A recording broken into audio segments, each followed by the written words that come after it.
everybody. Happy Friday. TGIF. We made it. Yes. Hot, hot, hot, hot, hot, hot, hot. Yeah, stay in the air conditioning this weekend. It's going to be really tough out there. Of course, Mark is going to have more information on that coming up on Eyewitness News starting at 5, but it's going to get tough out there. Dangerously hot.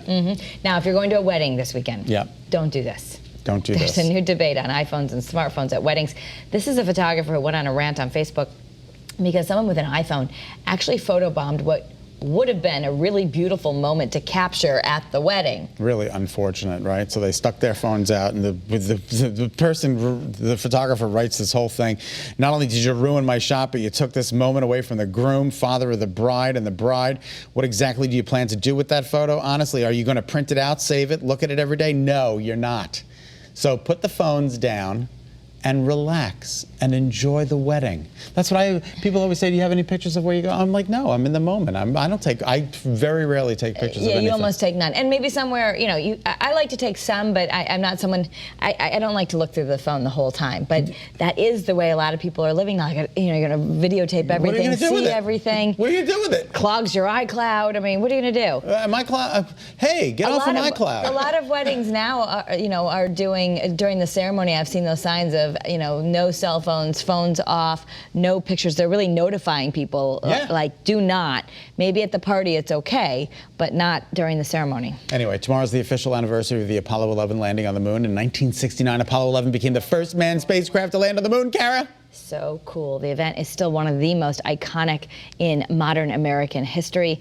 And you're looking at video right now. That was the very first moonwalk as we celebrate the 50th anniversary. Everybody's like, do you remember this? And I was like, no, I don't. I don't remember it. I was 5 and I unfortunately don't remember it. I'm sure you must have been sitting around the TV, right? Do your parents say that they brought you to the TV to look at it? You know what? We've never really discussed I think, this. The whole world sat around the TV at that time, right? I remember John Nicoletti not closing the bathroom door in the first grade when I was in the first grade, but I can't remember this. But not well, this. you, like everyone else, hey, there's a whole new generation who wasn't even alive.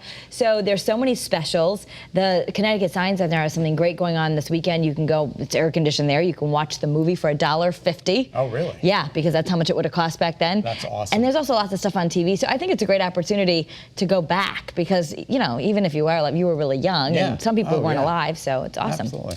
All right, is it good or creepy? Universal Pictures has released the first trailer for the new movie Cats. I've talked to some people here at the station. They say it's just downright creepy. I think it's angelical. Well, you and I like cats. So take a look. Here we go!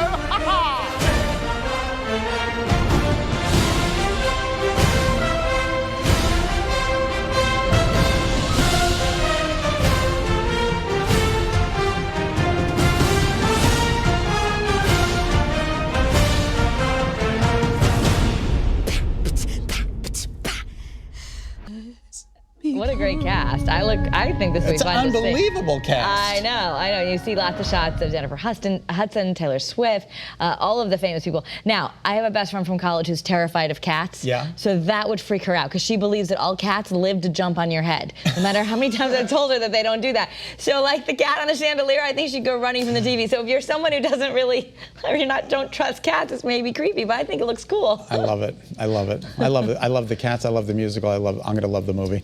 Yeah. All right, Virginia man sues Godiva because the Belgian chocolates he bought are not made in Belgium. He's got a $74,000 lawsuit. Now, where does that number come up from? How can he sue for $74,000? Well, the lawyer probably came up with that number, but they said they were for emotional distress? Falsely advertised. They're made in Pennsylvania, and they said it's, any reasonable person, when you see the word Belgium and a year on it, would assume they come from Belgium, but they don't. I would assume that too, but I'm not going to sue for $74,000. I might just ask for my money back.